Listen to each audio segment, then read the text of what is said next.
Welcome to the Elite Life Podcast. With your hosts, Trisha and Kylie. Here, we guide you on a journey of personal and professional transformation.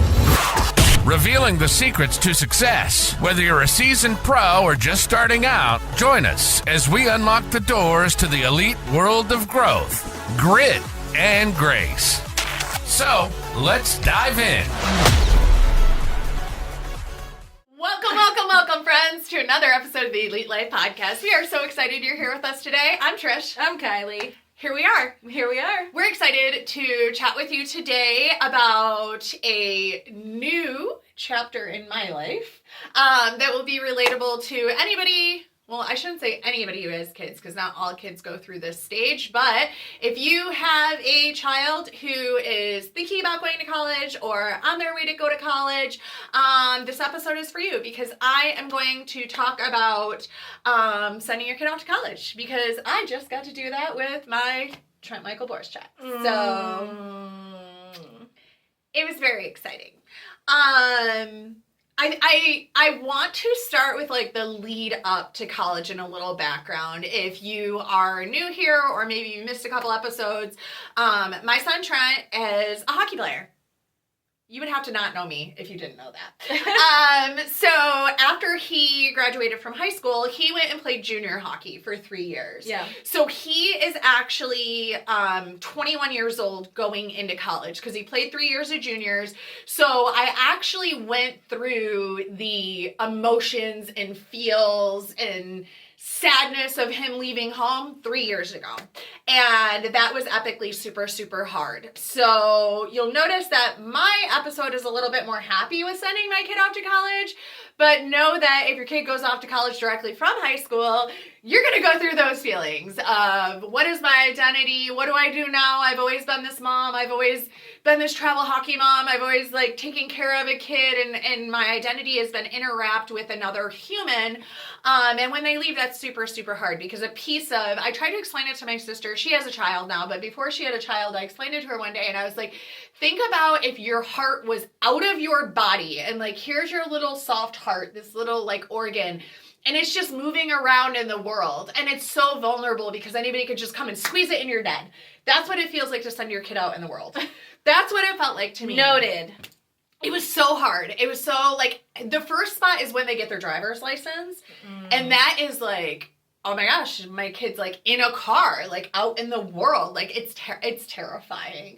And then after you get over that, it's just in time for high school to happen, and then they're going to go away probably, right? Yeah. So then you go through that. And then if your kid is a junior hockey player, they then may get recruited to go play college hockey. So it's interesting for us because Trent going to college was actually never part of our plan. So I'm a big visualizer, and it wasn't part of our plan because he just genuinely really didn't love school. Like when he was younger, he was like honor roll, because he has this competitiveness. I don't know where he gets it Can't from. imagine where that would come from. So like he strived in school when he was young, like kindergarten, first grade, second grade, third grade, fourth grade, fifth grade, sixth grade, like all the honor roll, all like it'll pop up on my time hop sometimes on Facebook, and it's like Trent's at the high school competing for spelling bee, history bee, like all of these things, because he wanted to be top at everything in school.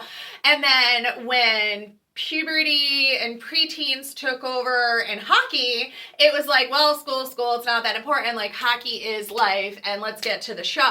I love that he has something though that like I'm watching my friend Amanda do this with her son Braxton. Braxton loves baseball. Mm-hmm. And I love that these kids have something to grasp onto, something that's just theirs. It doesn't belong to you. Yep. It didn't come from you. It didn't come from Andy. It's just their own passion and their own love. Yeah. So Trent's big goal was like getting to junior hockey. And then we didn't know after that, like he might go play overseas, or there's like all these other opportunities, but we hadn't ever really talked about him going to college. So when he, like, first of all, God, okay? So he had played on this team in Red Lake, super northern Canada, for his 3 years of junior hockey, most of it.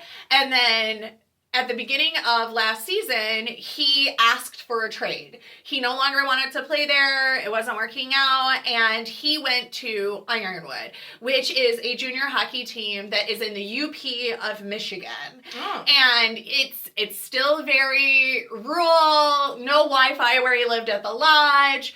But I will tell you that team was amazing. Like, totally new outlook on junior hockey. Like, from day one, they even, like, because they didn't really include parents in anything because these kids are 18, 19, 20 years old. Right. So we weren't included in the emails or the plans or anything, but at Ironwood, they did. Oh, nice. So they were like, it's parents' night, come wear the jerseys, you know, all of these events. Like, if you're at a game, like, we opened up this restaurant and bar early for you, like, get a discount. So it was all this stuff of, like, bringing the families into the junior hockey experience, which was amazing for us. Yeah. And it was a family-run, it is a family-run organization by the Lean family. And the coach, Doug Lean, like, and his wife, the whole organization, they just gathered and rallied around Trent. And I'm just so grateful that God put us onto this path because you know, we kept going to this one space and it wasn't the space that was meant for Trent. Like, this is where Trent was meant to finish his junior hockey career. And so a college coach was watching because they live stream it, and he made Trent an offer to come play at Southern New Hampshire University to get to play NCAA hockey.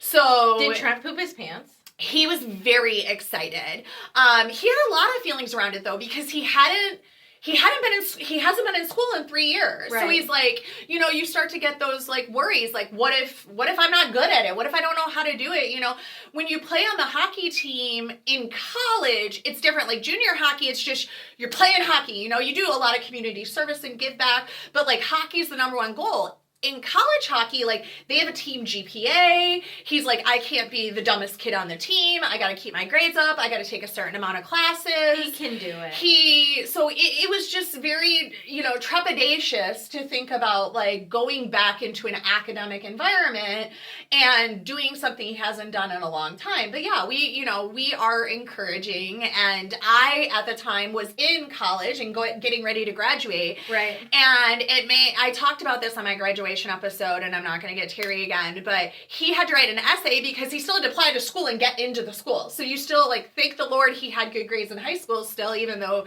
it wasn't his favorite thing to do, but he had good grades because he's a competitor and because I'm his mom and I'm like, A's and B's, that's it. And so that's the standard. I just had that conversation with Casey. I was like, anything less than a B- and it's a no-go. Yeah, that's the standard in our house. Even in math? I'm like, even in math. So I was talking to Andy about this the other day. I'm like, the only two classes that I was like, whatever, if you get a C, were art and handwriting. Like, art doesn't count and I don't care about your handwriting. Dude, my dad, I will never forget when I brought home my very first C. It was in gym class, and my dad was like, Kylie, it's gym class. I'm like, bro, you ever see me run anywhere?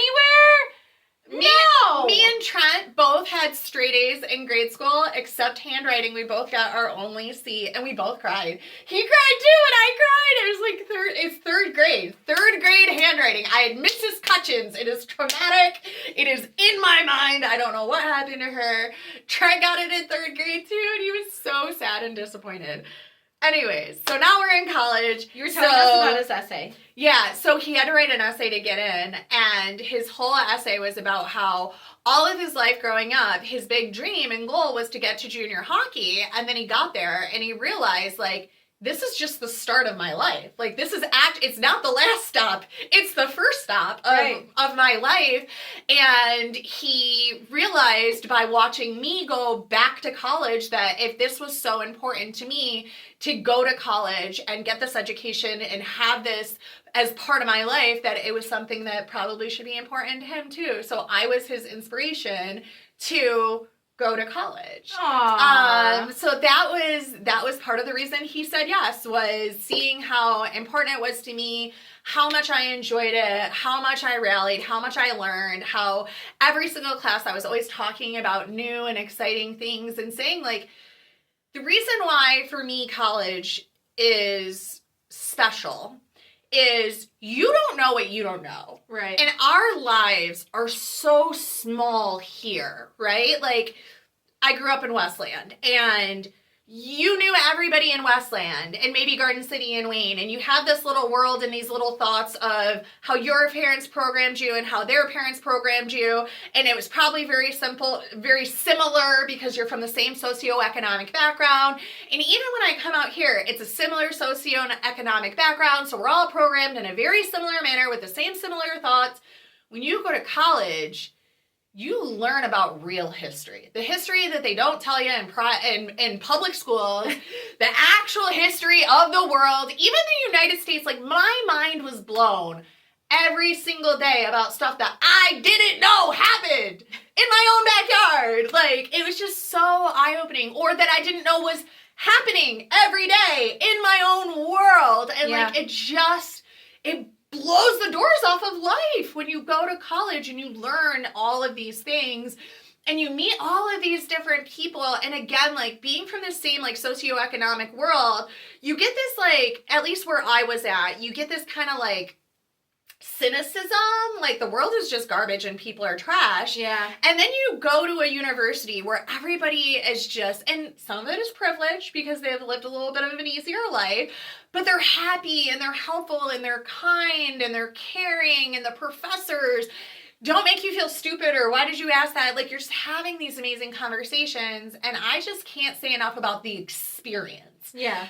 And now that Trent is getting to have this experience, like, I'm so sad he's far away, but I'm so excited for him to get this experience. Absolutely. So when he got this opportunity and he had this like trepidation, and then, he's so excited about getting the offer, and he's so excited he calls us like, I'm doing this, I'm accepting the offer. And then like 1 hour later he calls me and he's like all stressed out, like, oh my God, I have to have a roommate, I have to be in this tiny room, and like he's stressed, I'm not going to do the classes, and he's like stressed. And I'm like, chill out, dude. Like, and what do I always say, Joyce Meyer? Like, worry is a down payment on a problem you may never have. Right. And he's like, I don't know if I want to go. I don't know if I want to go. He does not have a roommate. He does not.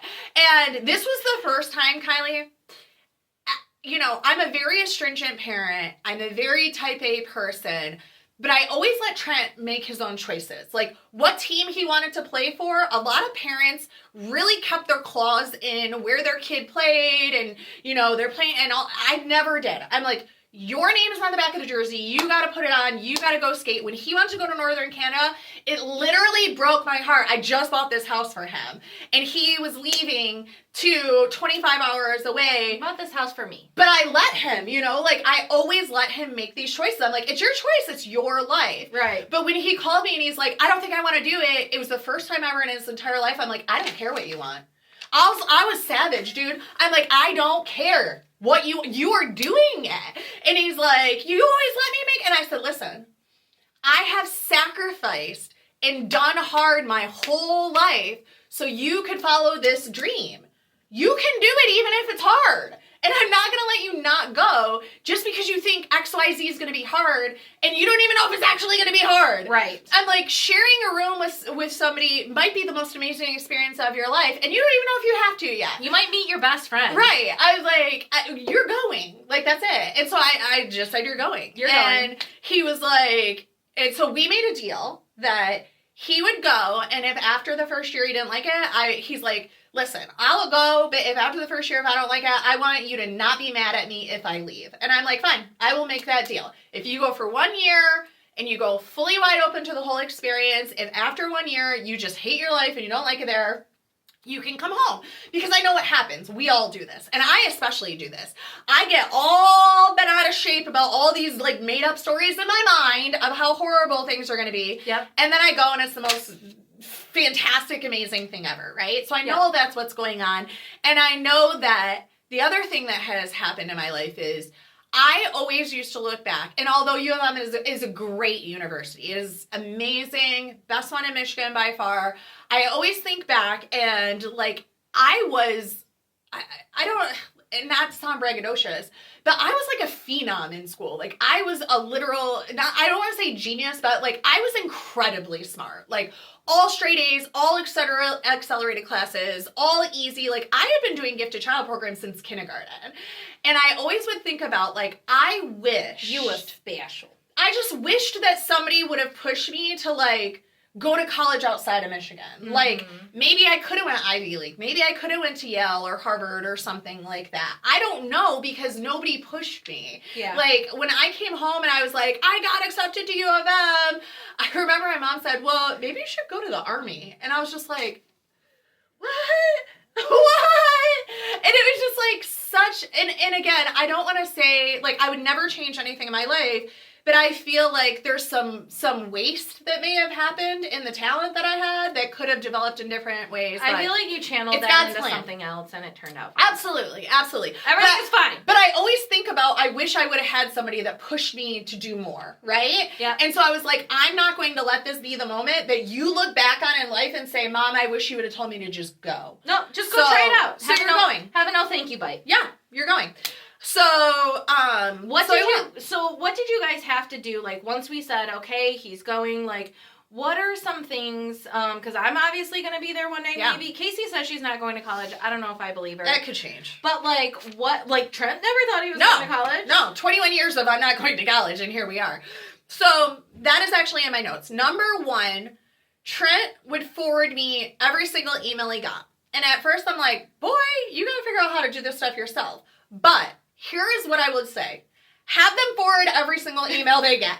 Because there are some things that genuinely they can do by themselves. But there are definitely, like, you need to make sure they do all the things to make life easier on both of you. Yeah. Because there's things like FAFSA, right? And I also want to say, like, how you did it when you were in school is so different from how they do it now. Like, I kept procrastinating on FAFSA because I thought it was going to be this, like, million-hour-long process. Because when we applied... Yeah, it was like paper application, carbon copies. Yeah, it's not like that. I literally, like, sign up, and then they, like, go and verify your identity. You gotta wait for, like, 2 days while they, like, go in the government and check your ID and all this stuff. And then they go, okay, you're good to go. And then you go in and you're like, click, click, click, click, click. And then you send it. And then a few weeks later, they're like, here's your grant. So again, like if you're making your kid do everything on your own, I mean, you might end up paying an extra $5,000 to $10,000 to $20,000 to $30,000, $40,000 because they missed FAFSA. Yep. So it's still in your benefit to just keep your eyes on it. Help them out. Like one thing I really took from the Teen Takeover edition that we did with Michaela and Kaylee. I know you weren't on it. I had Nicole on it because you were sick or kids were sick or something. It was a good episode. But the one thing that Michaela said that really stuck with me, I said, is there anything that you wish that grown-ups knew or thought about? And she said, you guys have so much more life experience than us. You often expect us to just get it and figure it out, and why didn't we know this, or why didn't we do this? Because you've been doing it for 40 years. We've been doing it for, like, 15. Right. Like, and 5 of those we were babies, you know? They're like, we are just starting to actually get life experience. And that really, like, settled with me, you know? Like, Trent's never applied to college before. He's never done FAFSA, like the wellness stuff. So, and like choose your battles. That's what I want to say too. So like, you know, he sent me the email for the wellness stuff and they're like, you need TB, you need pertussin, you need this, you need this, you need this. And I'm like, okay, make yourself a doctor's appointment and take these papers with you. So he still was a grown up and made his own doctor's appointment and went and got his papers filled out and then he brought them back and I uploaded them for him. So this is like, look at this as a team. This is a team collaboration. Yeah. All of these emails that you're getting, because there's a ton. There's housing. Help them out with housing. Because you know what? Trent's life was easier because I got him. I paid a little extra. It wasn't a lot. It was like $2,000 extra, which is like what? A week of Airbnb. We've already talked about that. It was $2,000 extra to get him a single. So he has a single room. And it was like an extra $500 if you wanted a large single room. Is he in the dorms? So he's in the dorms. Okay. And actually, God, again, thank you, Lord. We get there, and it's actually a double room that they just gave him. So I paid extra for a large single, which is actually a double room. So we took the 2 beds and put them together. So he has a giant king-size bed. He has 2 closets, which is perfect because he has all of his suits and he hangs all of his clothes so he can see them all and actually wear all of his stuff, which is amazing. Yeah. And then they don't give you dressers, so underneath the closets are 2 drawers, so he actually like has a dresser because he has 4 drawers. He has 2 desks, so he has one that he has set up for studying that just faces the wall, and then he has one that's set up with a TV on it for his video games and stuff like that, and casting his phone and his tablet.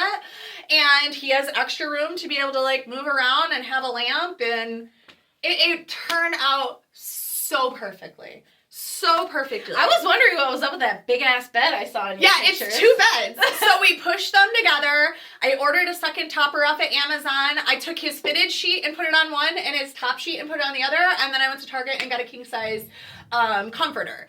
And that's another thing. Okay, so, number 1, I just looked at my notes. Teach them to make their bed. If you don't teach a kid how to make their bed, they don't know how to make their bed. So maybe you've taught them before, but maybe they've never used fitted sheets, or maybe they don't know which one goes on top. Maybe they're not a wizard and they don't know how to deal with fitted sheets. Yeah. Trent knew how, but I listened to this in a podcast by Holly Furtick, and that's why I put that down as a note. Because as Trent's making his bed, I'm like, I'm really glad I taught him how to make a bed. But some people don't know, because their mom threw their laundry on their bed, and then they never made their bed at home. They never ever made their bed at home. I'm feeling personally convicted here. I always made my bed as a child, and I taught Trent how to make his bed. But that was one of the things I put on because Holly Furtick, her son did not know how to make his bed, and God bless him, it's fine. Now, he has to know how. Trent, again, he's lived off by himself for years. So, our Luke Lane house also, he had his own laundry room, so he's known how to do his own laundry. I stopped doing Trent's laundry whenever we moved in there, he was like 13, I think, or 12. Yeah. So he already does his own laundry and does his own stuff, but guys, if you haven't taught him yet, teach them. They don't have the life experience we have, especially if you've been doing all their crap for them, okay? So teach them, show them. Take a screwdriver and a tape measure. We did not have a screwdriver. Andy had to go to Home Depot because he was like trying to screw screws in with my keys. Aww. I didn't even know I had a car key. Apparently your key fob pulls apart and there's a key in there. Yes, Muffin. Yeah. So take a screwdriver. Let them lead. That was a big thing. Throughout this process, I have let Trent lead. I did not ask him, what classes are you taking? Let me get involved in your classes. Let me get involved in your day-to-day. Before he was leaving, I told him on multiple occasions, go shopping and get yourself some new suits. Go shopping and get yourself some things. He probably went shopping and got half of the things I told him. Socks. We got socks. He got a couple school supplies. But when we got to campus, I really had to remind myself to like step back and let him do his thing because he's a grown up and he can. So like, does he have a car over there? He does. Okay. So he drove his car to New Hampshire and I followed him in my car, and then Andy flew in because he wanted to be a part of the experience. So we got there and me and Andy are with him, but we kind of stood back as he like went through registration and got all of his stuff done. And again, because me and him worked on his emails together, there was a lot of places he didn't have to stop at wellness because we had already cleared that. He didn't need to stop at financial because we had already cleared that. So basically he had to get a picture for his student ID and grab his parking pass. And then we left and we went to the dorm. And again, like I let him lead. I let him go in. I let him sign in. I let him talk to his RA and meet his people. And I kind of just stood a little bit back. He got his like little cart to put all of our stuff in. We put the stuff in there. We went upstairs. And even in like putting his room together, I would just be like, okay, what are you thinking? Where you want this? Where you want that? And he's just like putting all of his stuff together. Unpack all of their stuff, because if you don't unpack all their stuff, it's going to stay in bags, and you want to be set up for success. You want to set your kid up for success. Absolutely. Like, do you have to do these things? No. But is it going to make them less stressed, less anxious, less finding something on the first day because you spent a couple extra minutes with them? And guess what? These are your last minutes with them. So there may be some trolls that are like, way to be a coddler or a helicopter mom. Go screw yourself, bro. Like, these are my last 24 hours with my kid. If I want to help him unload his backpack and his boxes and put together his lamp, I'm doing that. Because when I left, I knew he was all set. He's all set. He is all set up for success. He's good. All of his stuff is hung up. When do his all classes of his stuff start? is out. His classes started yesterday. How did he do? And he did great. So we finished everything up, and then he goes, I need to get some suits. And everything in my mom body wanted to be like, I've been telling you that for 6 months. Like, he needs suits? Yeah, because he got bigger. He had bulking season this summer. But wait. You know? He needs suits for hockey? Yeah, you dress up in a business suit, like in a suit for going to the games. Oh. They make their athletes dress up. Always in hockey. Other sports they might not do that, but in hockey, junior hockey and college hockey, I remember that from high school. You are suited up, a tie, whole deal. And they do press. So they have like a whole day where they have like photos and press for like their social media and their press out, their like their press out. What am I trying to say? Out. Like their press conferences? Yeah, like when they're putting press out, like they're putting articles out about the boys. Okay. So they'll have like their headshot in their tie and their suit and all of that stuff, just like they do professionals. Like, so did you swallow all of that? I did. Don't say I told you so, okay? Because again, this is your last 24 hours with them. Do you want it to be crappy? Or do you want to take them suit shopping? Yeah, I wanted every moment of these last 24 hours to be positive. Did I tell him to go get suits a million times? Yeah. But you know what? I like going shopping with him. I like to get that time and that experience because that may be the last time I ever go shopping with Trent. He's a grown-up. He's 21 years old. I may never go buy suits with Trent again. So I'm going to get that last experience of going to buy suits. I'm going to make it positive. I'm excited that he still cares what I think that he looks like, that he still takes the time to dress in a beautiful suit. He loves his mama. Pick out lovely ties.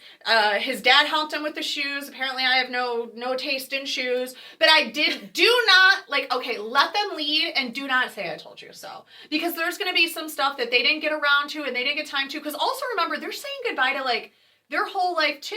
And they're also freaking out. And they're also freaking out. There's all these emotions. He's leaving his home state. He's leaving his girlfriend. He's going to a new state. He's staying in a place he's never been before with all strangers and nobody he knows. So there's a lot of feelings around that. And he wants to spend time with his girlfriend before he leaves. So yeah, spending time and taking Sophie out to dinner or a concert is more exciting than going to buy 2 new suits because I bulked up a little bit, So don't say I told you so. Let them lead the way. Make sure that this is a good experience.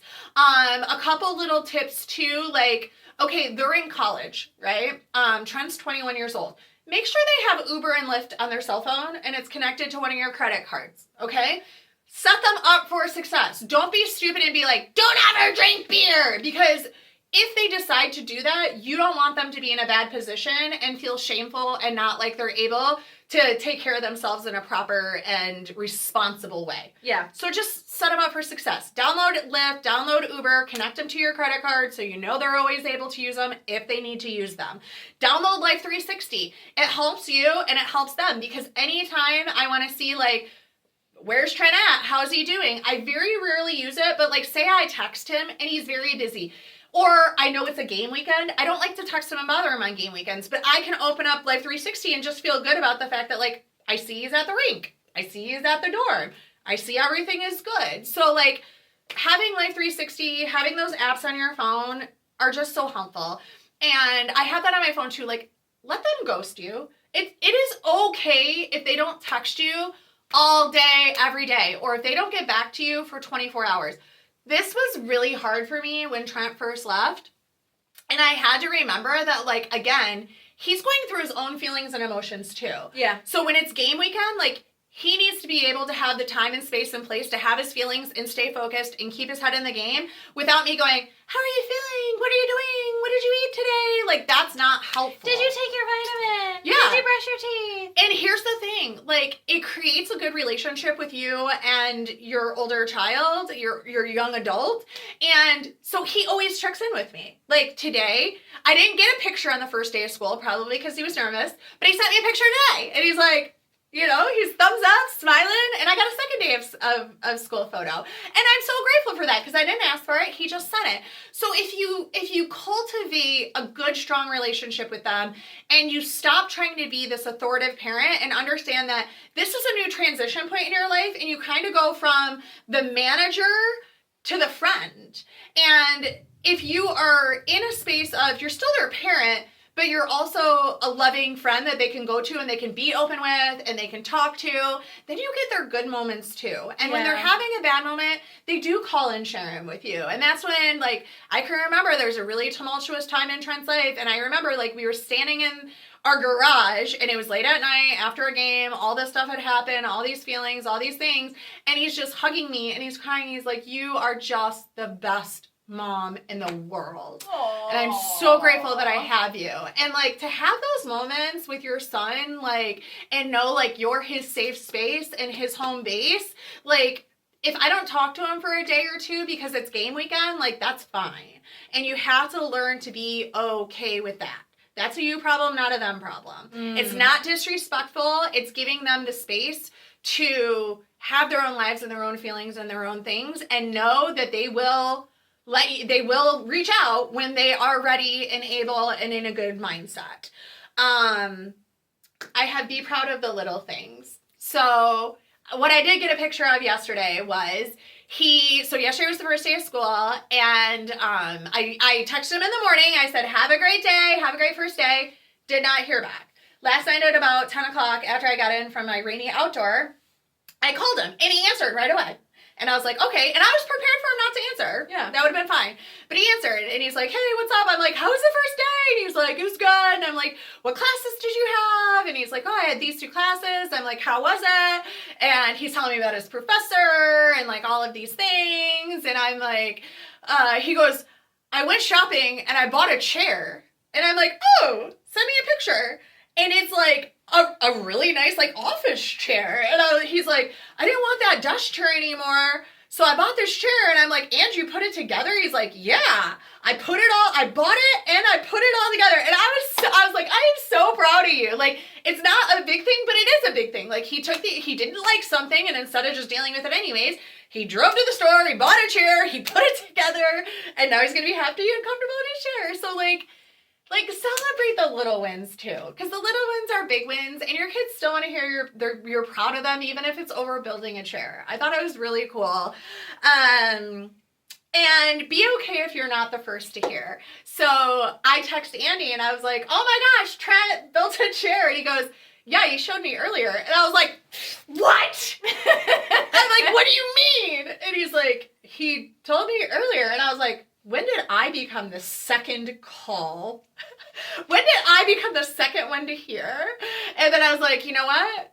It's going to be okay. But also when we were in the office yesterday or the day before, we were in the office on Monday, he was FaceTiming with Trent. And Trent was showing him his new gear. And I walked in and I was like, oh. And he's like, I was FaceTiming you next. And then the chair happened. I'm like, when did I become second? I'm really upset about this. But I'm not. I spent a lot of years being the first call, and I know there's different things that I'm going to be first on, right? Like, and hockey gear in a chair is going to be dad. Like, I built something. Blue job, right? And, I got some feelings or I had a hard day. It's going to be pink job. So be okay if you're not the first to hear. Remember also, like, this is my experience with sending my kid to college. Yeah. He's 21. He's been out on his own before. I have a great relationship co-parenting with my ex-husband. This may be very different for you because you may not have those situations and your kid may not be excited, or maybe it's even better because your kid's a super genius and going into the aerospace engineering program and you have even more events and things to look at. Be okay with the fact that this experience looks different for every parent, for every kid. These are just my tips and resources. This is what made it a really amazing experience for us. Trent is super happy he got to that first night. Also, that was the other thing. So we drove all the way there. And the first night, he went out with the hockey team. And then the next day, he was like, I low-key just want to chill in my dorm. That's fine. I went to Hampton Beach. I got to go. So the last cool little piece of this is when I was 16, my stepdad, Roy, Trent's papa, he started a family tradition that every summer we would go to New Hampshire and we would spend a week to 2 weeks at Hampton Beach. Yeah. So every single year for the last 27 years, minus a couple, we have went to Hampton Beach for our summer vacation. And when Trent got the call from this coach in New Hampshire, which is 35 minutes from where he has spent 16 of his 21 summers. It was like, okay, God. Wow. It was such a God moment. And so his papa, like, don't y'all forget me. Now you got to think about me all the time.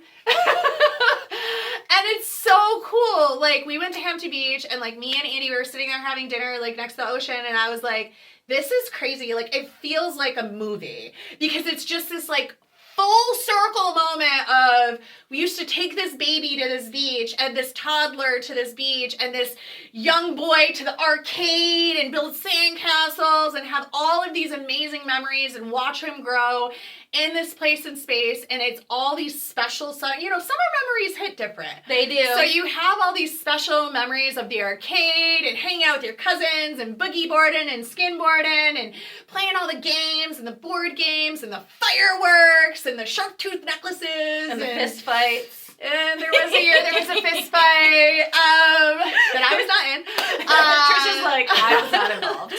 But you have all these memories, and to now have him living there and having the opportunity to have family close, because we have family there. So, like, his cousin Johnny is, like, 20 minutes away. That's amazing. Yeah, his Aunt Becky, his Aunt Jan, like, they're all within less than an hour. So, like, if something wild happened, like, yeah, we have family to go. Yeah, like, in Red Lake, when he got hurt, or he was in Kirkland, like, when he got hurt in Kirkland, like, I didn't even have a phone number for somebody to call. I remember It is that. 11 hours away. It happened at our company Christmas party. All of a sudden, my kid just goes down on the live stream. I don't have a phone number to call. I had to go on Instagram and DM a team account and hope that somebody answered.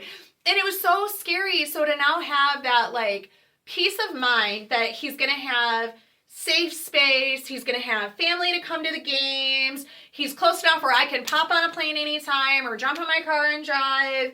And he's in a space that he knows. So if he's having a day, he can drive down to Hampton Beach and have himself some shrimp on the beach and go to the arcade and throw some skee ball and think about his mom and, like, have a good time. And it's like, it's just, it's going to be whatever you make it. And if you choose to make it exciting and magical and special, like, that's what it's going to be. So that was a good share. That was a good share. Well, I really enjoyed this. You shared a lot that is going to help me as my daughter transitions to middle school. Yeah. So it doesn't always have to be a big move across the country. Yeah. So I hope you enjoyed this chat. Thank you so much for sharing all of that. You're welcome. Wherever you are, please subscribe because we are literally nothing without you guys. Share this with a friend and make sure you come back next week because we're going to drop a fresh episode here on The Elite Life. Bye. Thank you for joining us today on the Elite Life Podcast with Trish and Kylie. Don't forget to share this episode with a friend so we can keep delivering you more fantastic insights on grit, grace, and growth. Stay connected with us on Instagram and Facebook, where we'll keep the ideas flowing to help you build a life you love and leave a legacy you can be proud of. Until next time.